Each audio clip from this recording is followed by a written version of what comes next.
Hello, and thank you for joining today's session, and thanks to DJ Liz for getting us started. Today's session is the CEO and Board Governance as a Competitive Advantage. This webinar is part of Lutheran Services in America's Strength and Service series, which is laser focused on examining and tackling the opportunities and uncertainties in today's climate, all with the goal of helping move your organization forward. Today, I'm pleased to announce Dr. Kurtzinski. He's the founder and principal of CEO Board Services and the author of the forthcoming book, The CEO and the Board, The Art of Governance as a Competitive Advantage. Want to share with you that this webinar is made possible through our partnership with the Lutheran Church Extension Fund and who is a long time and strong partner of Lutheran Services in America. The Lutheran Church Extension Fund is a ministry of the Lutheran Church of the Missouri Synod and has served as a financial extension of the LCMS since 1978, offering funding and resources in support of the church. Its investors make it possible to provide customized loans and support services to new and growing ministries, as well as loans for rostered church workers who dedicate their lives to sharing the gospel. We'd like to thank the Lutheran Church Extension Fund for their support of today's webinar, as well as their partnership with us throughout the year. Today, we'll hear from Dr. Kurtzinski, who many of you know from his longtime service as CEO of Upbring. Dr. Kurtzinski will be sharing how in this time of rapid change, how old board governance models are not well suited for the new normal, and how leaders and their boards can create an evolving, adaptive model of governance so that they can implement a governance model that forges a path to organizational success and sustained commitment to the communities. We'll have time for Q&A at the end of the presentation, so feel free to enter your questions into the chat at any point in time. Also want to share with you, we'll be doing a few polls throughout the presentation. So if you feel like answering, please do. And we'll share that information with you as well. And now I would like to turn it over to Rahima, who will be providing greetings from the Lutheran Church Extension Fund. Rahima. Thank you so much, Alicia. Good to see everyone. My name is Rahima Kavuga, and I serve as the Director of Synod Relations with Lutheran Church Extension Fund. And so on behalf of all of us at LCEF, we are so excited for this opportunity. Dr. Kurtzinski, thank you again so much for presenting, a longtime friend of LCEF. Many of you who attended the CEO conference got to meet my colleagues Dan Brown and Blake Brown, who are not related at all, even though they have the same last name. And so they are a great resource for you. LCF is actually today celebrating 44 years as an organization. So today's our birthday. And we have been so excited to share and partner in ministry with many of your organizations over the years. And we look forward for the opportunity to do that in the future. I want to encourage you to reach out to us, and towards the end of the presentation, I'll be dropping in some contact information for some people on our staff here at LCEF. But besides loans and lending, we really have expanded our ministry to include solutions for all of your needs, whether it is some vision, mission, or clarity work. And recently we started into real estate as well. So there's a lot of ways that we can partner, and just want to know how you are doing. So I want to encourage you to reach out, and you can also be involved in some of our emails that we send out with some regular updates about who some of our partners in ministry are. So thank you again for this opportunity, and we hope that this information is really helpful. At this time, I'd like to introduce our speaker, Dr. Kurtzinski. Rahima, thank you very much. It is good to be here today. My successor, Michael Liu, over at Upbring, has accused me of retiring at the exact right time, 2 months prior to anybody ever heard the word COVID or coronavirus. And obviously, since then, in the last couple of years, as we've seen, labor shortages, technology issues, hybrid working models, now inflation, gas prices, increased regulation, scrutiny.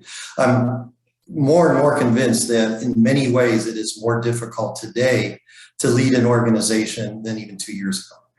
And I think that's a perspective from both the board as well as from the CEO. And I'm also a big believer, as you will see throughout the next 30 minutes, that all of us as an organization have the opportunity to make our governance model, in fact, a competitive advantage vis-a-vis our competitors. So maybe to the next slide. I'm also well aware that you're never a prophet in your hometown, but we should also begin with some humor. And these next 3 slides are not meant to criticize boards, but I just think it's an indication that board service is more and more difficult these days. Board members are being asked to do more with probably less time and asked to devote more time with more complex issues. And it's obviously, as we talked about, more difficult maybe to be a CEO today as well. So the 3 exaggerated quotes that I thought I would start with, go ahead, Kim, and run through those.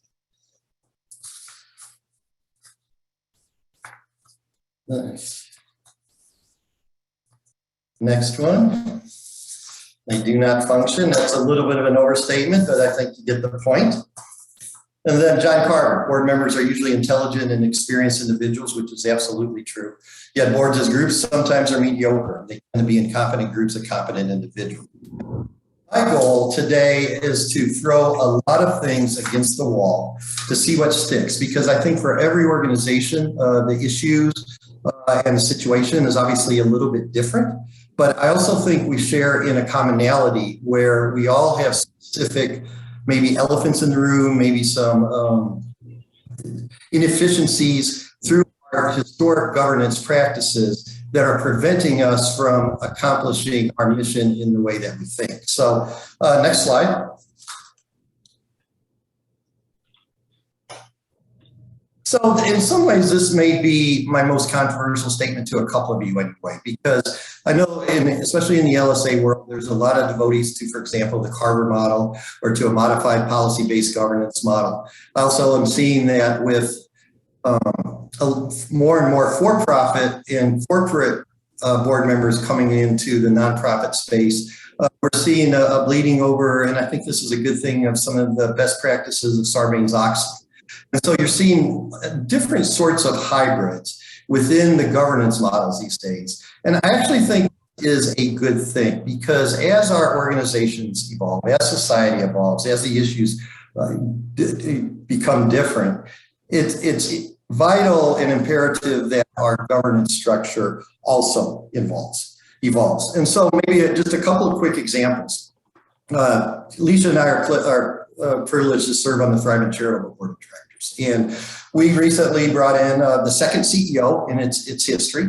And during that time period, in some ways, have moved from a founding CEO to a much more complex organization, because Thriving has asked Thriving Charitable to take on more and more of the financial or the foundational role that they used to take upon themselves. And for our governance model to continue to be effective, it became very clear to Mandy Twang and Alicia and myself that we also needed to upgrade our board skill sets to have the expertise around the table to actually add value to the CEO and the senior staff. And so what that would mean is that we often have people at the table that within a specific area of expertise, say investments, have much more expertise than Mandy.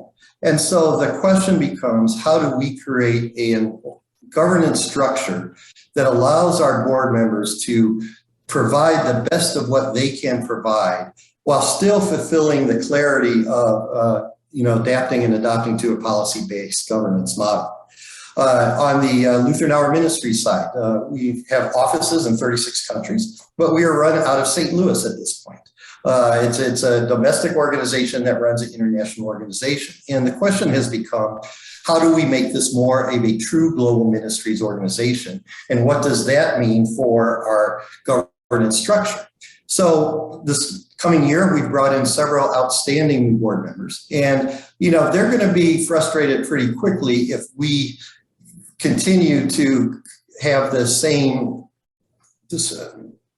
board governance model and meetings that we've typically had, because they would like to roll their sleeves up and really have some good insight in terms of how we can become more of a globally based model. So in situations like that, where organizations tend to pivot, I also am a big believer that the governance model needs to pivot as well. Maybe next slide. And I think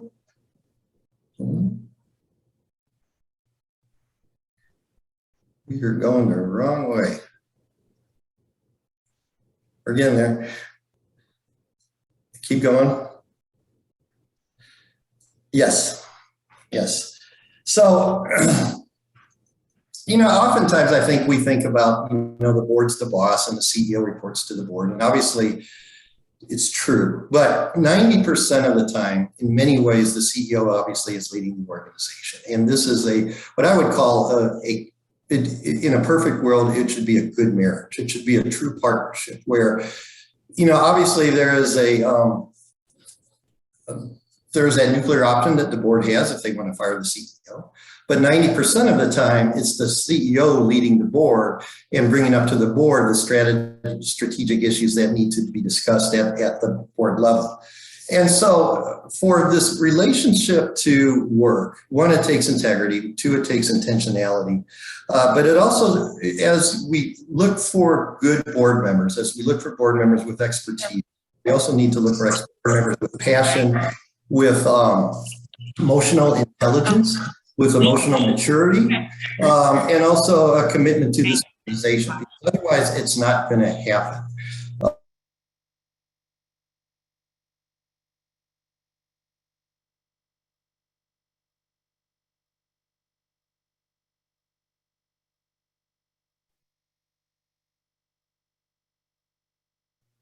Somehow I got muted. I apologize for that. So literally sit around the table and have this conversation about what's best for the organization.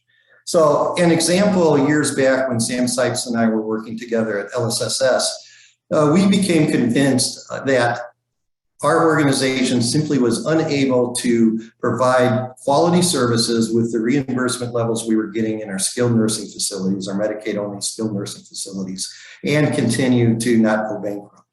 And so instead of springing this on the board, what we decided to do is to come to our board chair and say, let's put together a subcommittee of our best board members.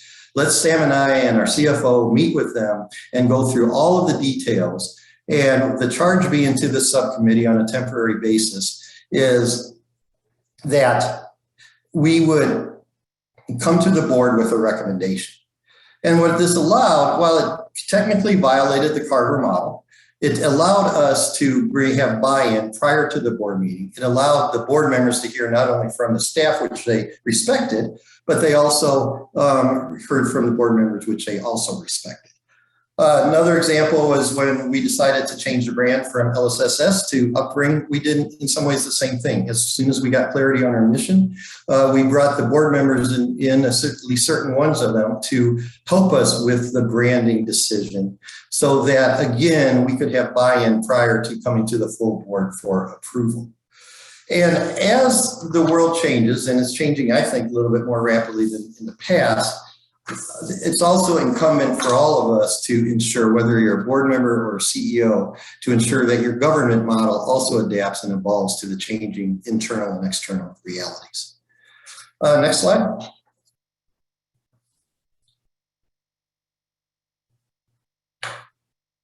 So in almost every organization I've been involved with, there are elephants in the room, and they come in many different shapes and sizes. And some of them are just a product of history. Some of them are a conscious or unconscious decision not to address them. So for example, one organization I'm working with, the CEO is very well aware that there needs to be change in this organization, or this organization may not be relevant 5 years from now. Well, the board's not quite ready to address that because the board maybe doesn't see the significance of it, maybe doesn't see the need to go fast, and maybe doesn't necessarily want to make change because they know that any decisions they make are going to be controversial. And so the question then becomes, how do you create a board conversation and how do you bring them in so that we can ultimately eventually be on the same page? Another organization, there was absolutely no trust before the new CEO came in. And in fact, there wasn't trust between board members. There wasn't trust between the board members and the CEO. And so they literally put together a 200-page policy document that limited what board chairs could do, what vice chairs could do, what the CEO could do, what a committee could do, and it was a mess. And in order for the CEO to have any chance at becoming successful at all, that was going to have to change. And first, there's going to need to be integrity and openness and honesty. But second, you're going to have to change the policy manual. I've seen, for example, in Lutheran organizations, situations where some of the board members are still elected by Synod Assembly, or some of the board members are elected by the membership. This was the case, for example, in Lutheran Hour Ministries, where we still have board members elected by membership, but we've also recently addressed the bylaws so that we can appoint the necessary people we need to make sure that we have the right people around the table as well. I worked with a CCRC who all of their board members were appointed by the individual congregations, their member congregations, and they were just wonderful, amazing people, but did not have any skill set with respect to complex organizations. And the CEO had the opportunity to talk about a potential merger with another organization. And he quickly realized that it was not going to be a good conversation because there was just not the skill set able to have that conversation. And so the first thing that he did is worked with a consultant and made sure that their bylaws were changed so that they could bring the right people to the table so that they could make good decisions on behalf of the organization. So everybody has that elephant in the room. For example, 4 or 5 years ago here at Upbring, we made a decision that we could not be a long-term player in the private pay continuum care retirement community space just because we didn't have sufficient capital. And so the question became, how do you have that conversation? How do you get more focused in your mission so that you can actually make the impact in the community that you want to make? We could have gone on for another 4 or 5 years and been fine, but it felt like the right thing to do to address that elephant in the room up front. Next slide, please.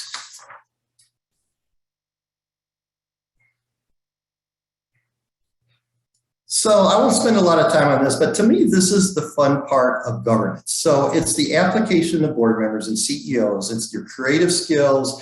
It's your diverse experience that you all bring to the table. It's your imagination. It's your intelligence and your expertise and how to lead and govern this organization as a collective group.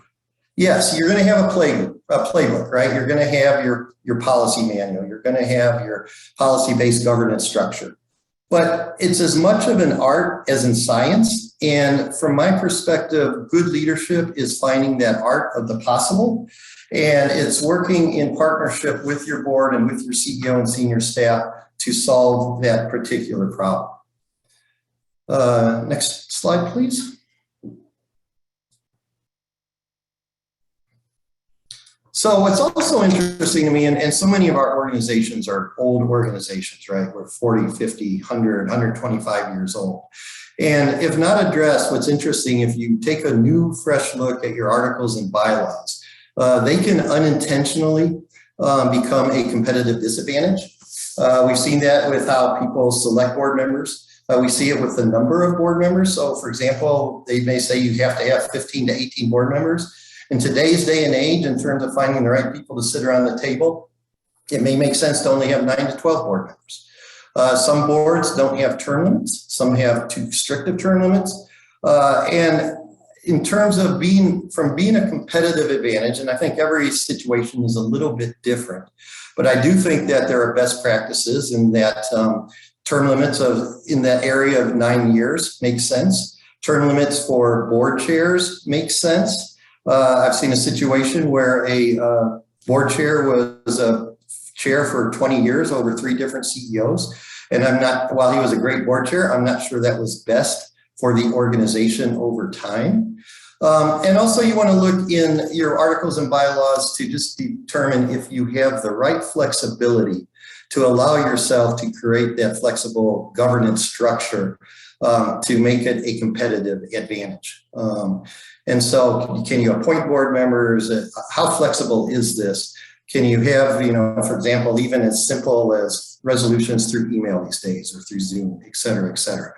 So it's worth taking a look at the legal structure, because oftentimes a few tweaks can really help in terms of your governing process going forward.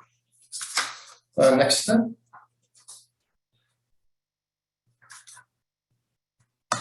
So in some ways, this is the art as opposed to the science as well. There are often people, and I understand this, that especially in the Carver model, where you don't want a board to get out of its lane. I actually think that there are times when it's in the organization's interest to allow the board to temporarily get out of its lane and or create, for example, committee structures that allow a lot of the day-to-day governance work to get done between meetings, simply because board members simply don't have the time. And if you can do some of that work between board meetings, oftentimes then at your meeting, during your retreats, you can focus almost exclusively on the future and almost exclusively on strategy, which is where board members want to be. And it's probably, if you have the right board members around the table, where you want them to be. So situations where I've seen a healthy board get further engaged is a president of a university came on board and quickly realized that his university was not what he thought. There were financial issues that he was not aware of. And he also knew that he had board members who had much more financial expertise than he did. So he actually asked several of his board members to become all hands on deck and to dig through the financials and to help him with a strategy, because he didn't think he could do this by himself, and I think he was right. And it made sense for at least the short term to do that. I also think that when an organization realizes that it is time to maybe slightly or significantly pivot in its mission, that's a time when the board needs to be further engaged. Because this is, the board's responsible for the mission and the vision of that organization. And so they need to be on board with this. Obviously, staff and others can lead this process, but it has to take buy-in from everybody.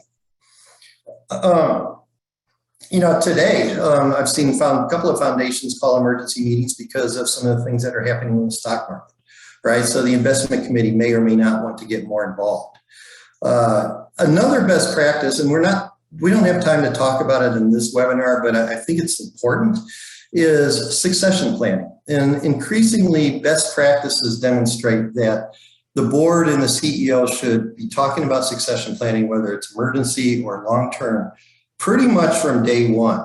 Alicia as chair of the governance committee and myself at Thrive and Charitable, we gave Mandy about 6 months, and then we started that conversation, because I think it's going to be part of that natural evolving conversation.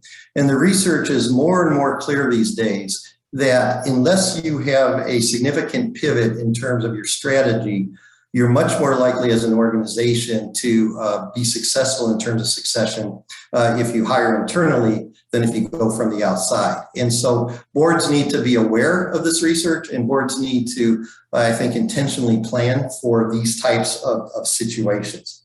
On the other hand, I also want to caution board members, because there are times when we have the strategy and the mission in place, the organization's running on virtually all cylinders. And this is actually a time when a healthy board will take a step back and just allow the CEO and her senior team to just run. The board can focus on their fiduciary and their governance obligations, but they don't necessarily need to get into the weeds, and it probably is detrimental if they do. And so, and again, to use Thrive and Charitable as an example, we're actually at that point now where we have made some of the big decisions. We have done the strategic pivot. And now we're letting Mandy and her team run while still obviously fulfilling our fiduciary responsibilities. Next slide.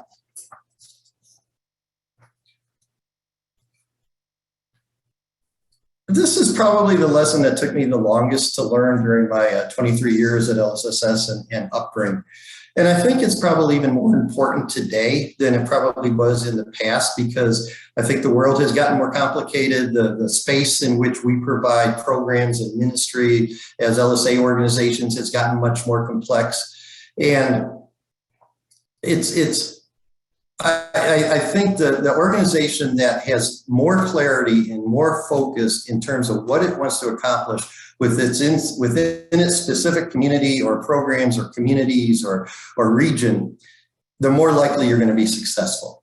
So I'm working with one now that is getting real clarity in terms of what they want to do. What they're finding is that at $30 million, they're a little bit too big to be a mom and pop organization, but they're also too small to have the necessary technology and infrastructure to really run a well-heeled organization. And so what they're trying to figure out now is, within those confines of their mission, how do they, either through organic growth or through mergers, expand to the $50 or $100 million rate, so that they can then have the necessary infrastructure and capital to be successful over the long term.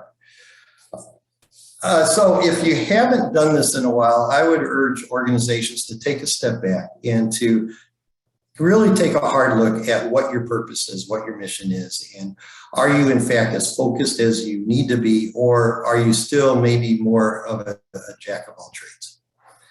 Next slide.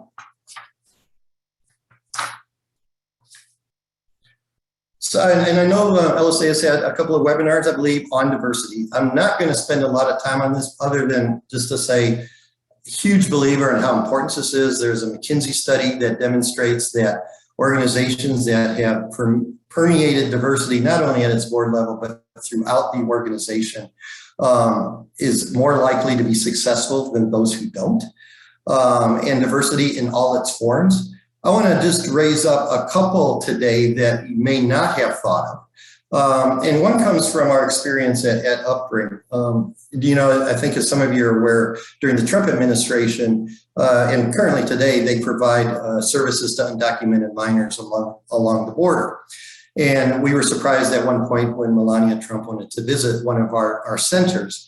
And it created a interesting conversation at the board and staff level about what our mission and ministry was within this particular program. And what we found was it was really, really helpful for us to have sitting around the table people that were staunch Republicans and came at it from that perspective, as well as people around the table who were staunch Democrats and came at it from that perspective. Because the resulting dialogue, because we had trust and intentionality among that table, is that we came to a better decision than if we had just had, for example, Democrats sitting around the table or just Republicans sitting around the table. That was really helpful to us. I'm also finding in other organizations that, where there is currently a hole in many boards and even among senior leadership teams in some areas, is within the technology space.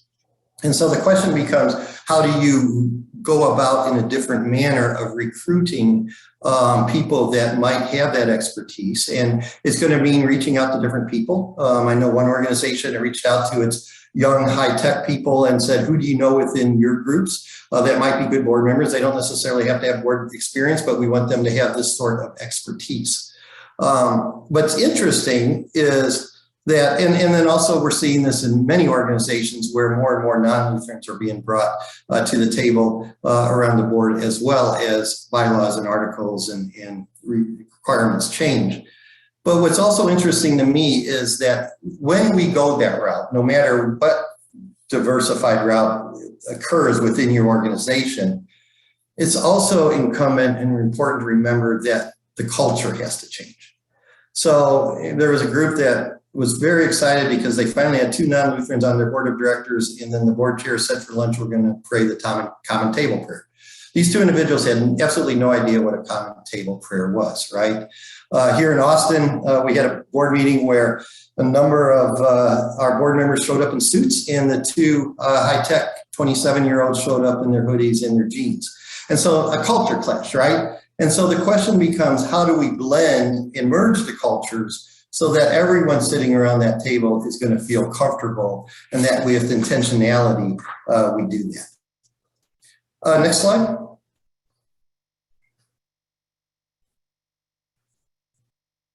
So in order for this to work, in order for governance to become a competitive advantage, I really believe that this takes intentionality on both the board and the CEO and the senior staff.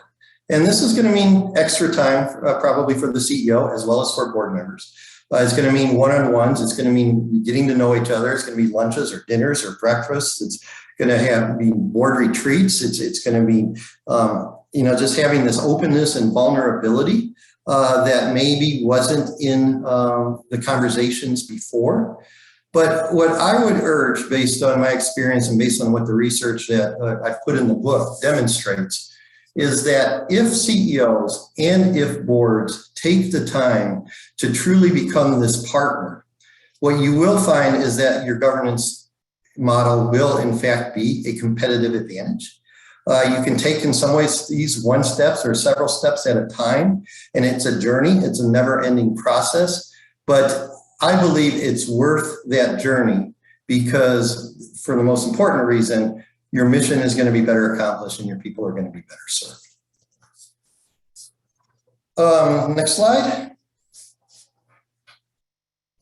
And this is especially with respect to LSA organizations and LCEF and ELCA and LCMS.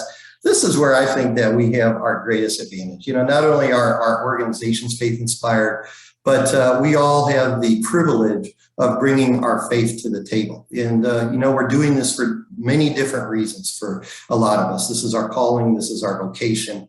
And this is another value add that I believe we have vis-a-vis our competitors in maybe the non-faith-based space. So with that, I think, Alicia, I'm going to take a breath. Let's go on maybe to 2 slides just in case anybody in the next few months or so wants to get a hold of me. There's my contact information, but I am absolutely open, Alicia, to taking any questions that anybody might have. Awesome. So I've got a couple here in the chat. I invite everyone to place additional questions in the chat. And simultaneously, Kurt will be doing the 2 polls, which will also be some fodder for some additional conversation. So I think we can do this. I think we can have conversation while the poll is going on. And I think they call that engagement and multitasking in the virtual setting. So one of the questions that came in is, can you talk a bit more about how you approach board education, striking that balance on governing model, where you were sort of talking about sometimes it's time to dive in and sometimes it's time to dive back. And so just kind of how do you have those conversations and kind of that education piece is what that question looks like. Yeah, and I think it's a great question. And I think you start with the education piece because board members are not going to be a lot of value to senior staff unless they really understand the business and the industry of the organization that they're involved with. What I'm finding is that board membership for board members takes much more work these days. So board members probably need to limit themselves to, however many that they can successfully handle. But for example, I know we're sending our entire investment committee over at Thrive and Charitable to a seminar in Denver to help them get further educated on the latest of the whole ESG movement. We bring in outside consultants in various different organizations to educate them on where the latest is. At Upbring, we would bring in our lobbyists to talk about the current political climate, both in Texas and in Washington, D.C. We would bring in the Commissioner of Children Protective Services to talk about where his agency was going. And I think it's important, at least I would say 3 out of your 4 board meetings, to have a specific, at least half of your board meeting designed to do deep dives and to look ahead so that you can do the deep dives within the various different programs to help understand it. Another quick thing that we did at Upbring is we would have oftentimes our board meetings at facilities or at our programs. And so it would allow the board members to do the tour, to get to meet the staff, to hear what their concerns were, their challenges were. But it also, when it came time for them to set the budget, they had a much clearer understanding what they were accomplishing at that facility. And so it was easier for them to make difficult choices. And so it'll depend a little bit on your specific organization, but I think there are all sorts of ways to give that board member an opportunity to dive deep without getting that person individually in the weeds. And then what a lot of CEOs would tell you is probably their most productive conversations are those one-on-one conversations where a board member has that opportunity to say, have you thought about this? Have you thought about that? And the board member and the CEO can say, yes, and here's why I didn't do it. The CEO should absolutely do that if they don't think that's the right idea, but it allows them to engage in that dialogue. Wonderful. Let's see, we got,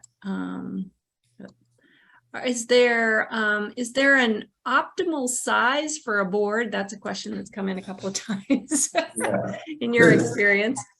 So I'm involved in a startup nonprofit here in Austin, and we literally have 4 people sitting around the table because it's a startup, right? And so you don't want to have a lot of people. And we just recently made a decision, let's increase it to 6 because we wanted to be informal. We wanted to be, and that's where we were.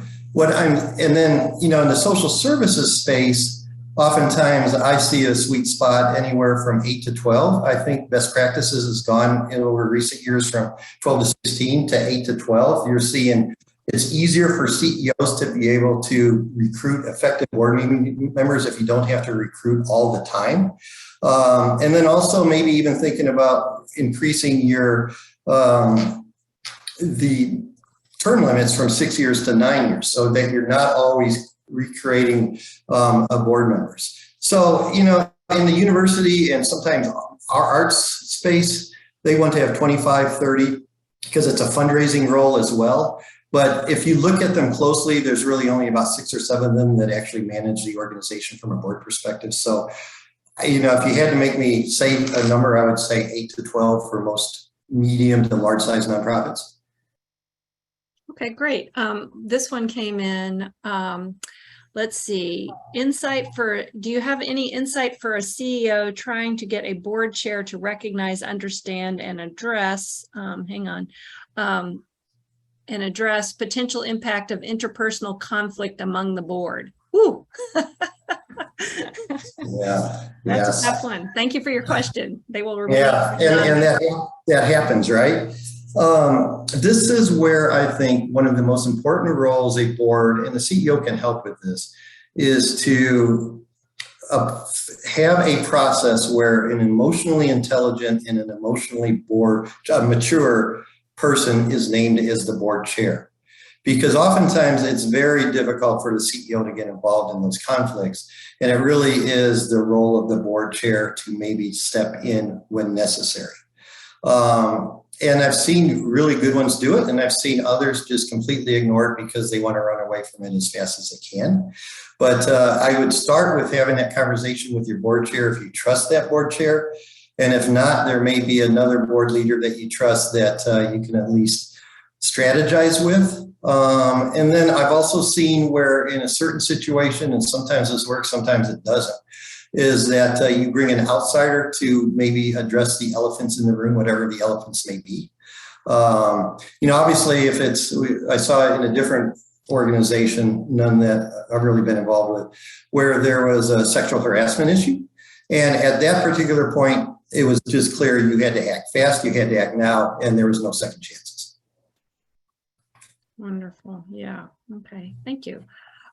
We've got, I don't know if everyone can see the polls or kind of this one is interesting. Kurt, I'll go back into the poll. Can everyone see it? We've had 11 folks answer.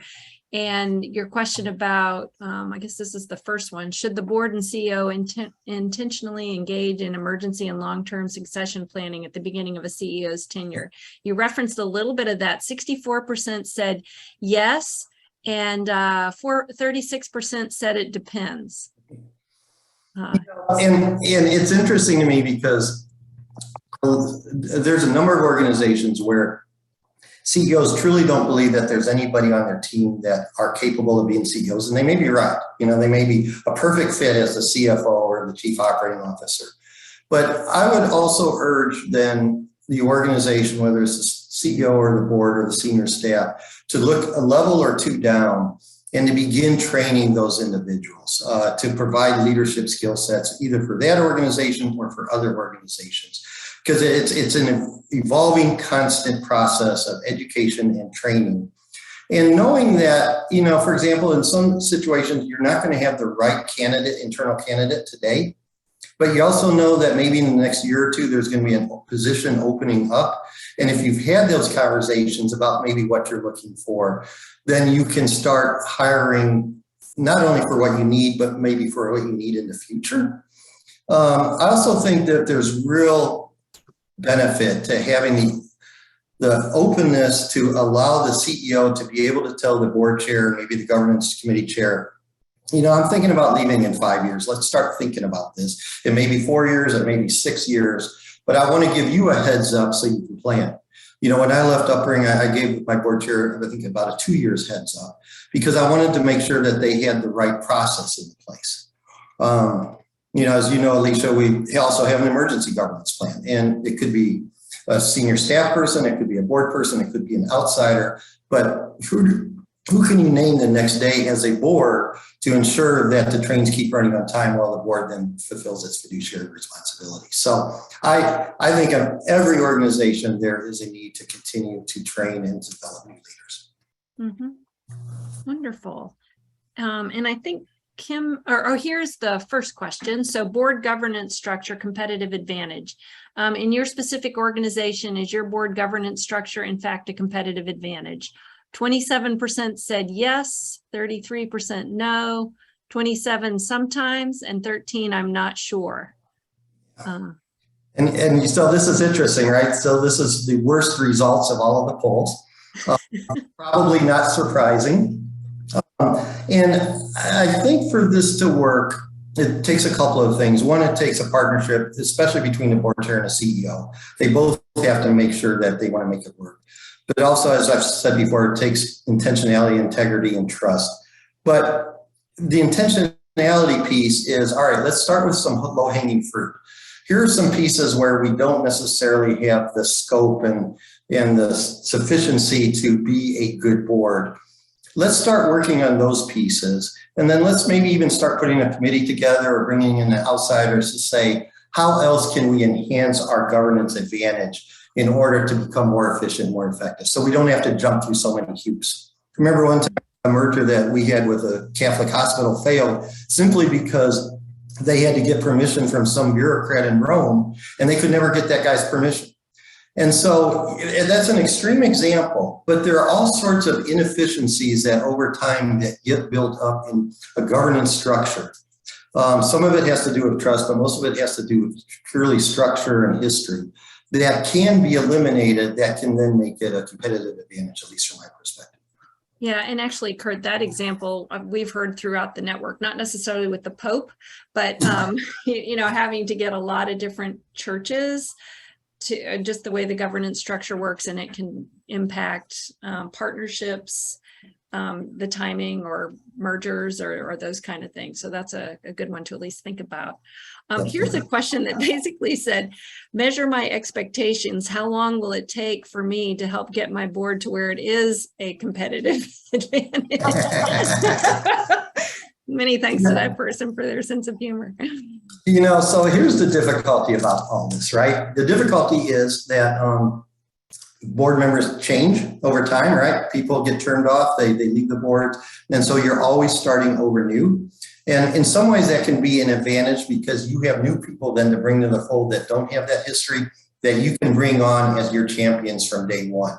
And I think that's important to remember. Take advantage of the new board members because they join that board to want to make a difference. And they're going to be able to see pretty clearly where the inefficiencies are that oftentimes the long-term board members don't see because they're just used to it, right? The honest answer is this is probably a 1 to 2 year journey at best. You're meeting on a quarterly basis. You need to tee it up. You need to maybe have a work group or two. You need to continue to build relationships. You need to follow back. You need to, get some bylaws or articles changed or policies changed. So it's an evolving process that never ends. But I do think that you will see signs of success within 12 to 24 months. Okay, thank you. Gives us a little hope there. And let's see, Liz, do we have the third poll up? Okay. I guess we're just asking it right now. So we'll dig into another question.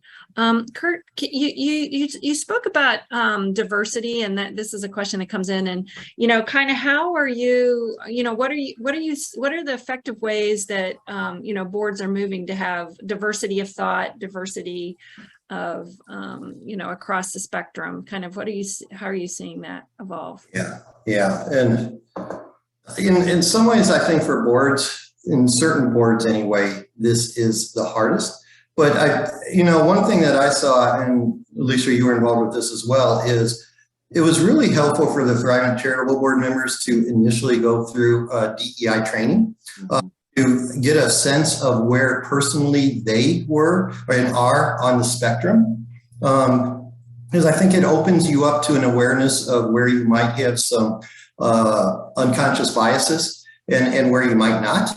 And then from that point on, it's a question of, all right, how do you reach beyond your typical comfort zone to bring in the outsiders, to bring in, maybe it's a former client, maybe it's a former grantee, that would just have a perspective that would be helpful at the board level while still being able to contribute at the governance level as well, which is typically a challenge, right? But then to create that culture, and again, this is where the emotional intelligence of the board chair comes in, that different viewpoints, different styles, different cultures are to be celebrated as opposed to, maybe dismissed. And that is a mindset. So what's interesting in some of the best practices of the best boards is not only are they looking at it from the board perspective, but then they're also saying, all right, at our committee level, where does DEI fit in? So, for example, do we need to look at our organization, and should our vendors be a certain percentage of minority vendors? Should we have a certain number of minority investment advisors within the investment committee? And so, and then also to have reports come back from the staff as well saying, all right, what are you guys doing at the staff level? Because if it's not permeated throughout the organization, I'm not sure it matters a whole lot who you have around your board table. It matters on the fringes, but for it to truly be successful, it needs to be permeated throughout the organization. Mm-hmm. Okay. And along those lines, another question that came up is, as you're looking for new board members that just have a variety of experience, championing connectors is what sometimes Charlotte calls them, and this isn't Charlotte's question because she's on vacation, but the question is, the question is, how are, in your experience, is it primarily the CEO that introduces new people to the board, or is it the board being actively engaging outside of their circle of trust? How does that work is sort of what this question looks like. Yeah, and I think in best practices, it has to be both. Mm-hmm. The CEO and even sometimes your best fundraiser are going to know people that you don't know. Mm-hmm. Board members have this wide range of contacts and served on different boards. And they typically sometimes will have a more diverse set of relationships than the CEO will, who the CEO is basically in that one particular specific industry or maybe even a Lutheran group. Mm-hmm. So I think it's everybody and everything. In terms of champions and connectors as well, I've also found that you don't necessarily always have to have them on the board, but you can create opportunities for them to use their expertise, especially for individuals who may not have the time or desire to serve in a board capacity, but still want to make an impact. So I think it can be both and. So I'm not sure if that answered your question, Alicia, but that's how I would approach it. Mm-hmm. Okay, good. No, I think that helped. And I think the other question here was, you talked about, obviously, there's a lot of change going on in our society and our communities and with the way, people access and receive services and just throughout our ministries. And so what are sort of and the need for the board to be a very responsive board. And so what would are there some key attributes that or ways to kind of work towards that outside of what you've discussed? Yeah. So, one of the things that don't see boards always doing a great job of doing is being supportive of their CEO. I'm increasingly convinced that being a CEO is a really difficult, thankless job. And the best thing that a board can do is to be supportive, to be an encourager, to tell them how much they love him or her, and to just, make sure that the CEO knows that they have her or his back. Excuse me, because it is a thankless job. And as we've seen in various different articles and on LinkedIn, et cetera, that it's only gotten more difficult in the senior services space. It's gotten more difficult, for example, in Texas in the children's space. And the navigation that the staff have to do to provide quality services and make at least break even or make a profit is more and more difficult. And how we can be a supporter is probably more important than ever before. Wonderful. Thank you for that. I'm sure there's silent applause all around for that one for the folks. And then the last poll that Liz just put, and I think it would have been interesting to see like the beginning and the end of this. But you did talk about when it makes sense for the CEO and the board to kind of dig deeper in specific issues and sort of have that gray line in terms of the swim lanes. And you use some great examples, and it really looks like you've helped folks, came to this with that, and you really provided some good examples of the appropriateness for the board in partnership with the CEO to dig into specific issues. Such as you use the examples of the pivot, the brand change, or a financial crisis. As you look forward, where do you, see those additional opportunities for that really kind of symbiotic, responsive relationship? So I would answer it this way, Alicia. In the past life, I was at the point where I had a board where I didn't think they could actually add much value to what our strategy was. We would be very intentional about doing it ourselves and then updating the board later, which isn't a best practice, but it was the reality of the time. What I would say to CEOs who are currently in that situation, because I know a few are, is that the next step would be to upgrade the skill sets of your board so that you can have the right dialogue around the board table so that you can get the expertise that you need so you're not in this by yourself. So when we brought in the right people to our boards, whatever board it was on, all of a sudden the CEOs said, yeah, this is actually helpful. My strategy is enhanced because of these individual and collective conversations I'm having. I'm all in favor of this now. And 3 or 4 years ago, that CEO probably would not have been. And so it's not that you're necessarily doing anything wrong. You're just making the best of a bad situation. But I would encourage you to enhance the skill sets of your board so you don't have to do that going forward. Wonderful, wonderful. Any last minute questions for Kurt?